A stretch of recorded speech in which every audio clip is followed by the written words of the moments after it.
mean, that guy left behind so much. Like, what is that about? What is it about these unique individuals like him that their work transcends time?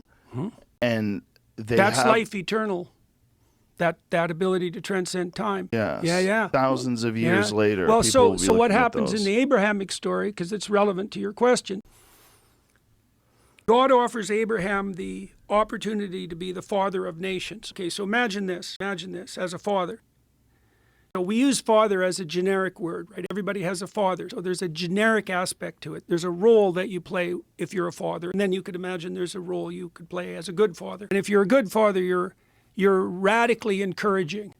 And you encourage your children to go out into the world and prevail. You teach them to handle serpents. You don't protect them. You don't shelter them. You push them out and you say, no matter what comes your way, kid, I've got confidence that you can handle it. No matter how terrible it is, no matter how challenging or daunting or malevolent it is, you've got it. When you see your children doing that, if you're a good father, it fills you with what?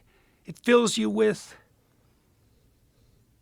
gratitude and love to see your children acting that out, even at an early age, to taking the risks of their first steps or climbing their first play structure or going out in the playground to make new friends when they're strangers or going off to school alone. All of that, you think, it's dangerous out there. It's like, good, go, know you can handle it. Okay, so that's what Abraham plays out. He plays out that archetypal role. And the idea there, and this is why I made reference earlier to the idea of the selfish gene. Dawkins characterized human reproduction as selfish. That's wrong, because the human reproductive pattern is multi-generational. And if you want to establish the pattern of fatherhood that's going to cascade down the generations, that will make your descendants successful in the multi-generational manner, then you follow the spirit of adventure and you imbue your children with that confidence. And that's how that pattern that establishes the dynasty, so Abraham is the father of nations, is established.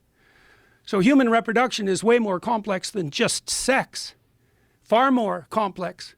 It's a multi-generational commitment. So now the promise that God makes to Abraham in part is that if you fall into that pattern of maximal adventure and courageous movement forward, that your life is imbued with a meaning that transcends time, and that you embody something like an archetypal and eternal spirit. And that's the spirit of the Father.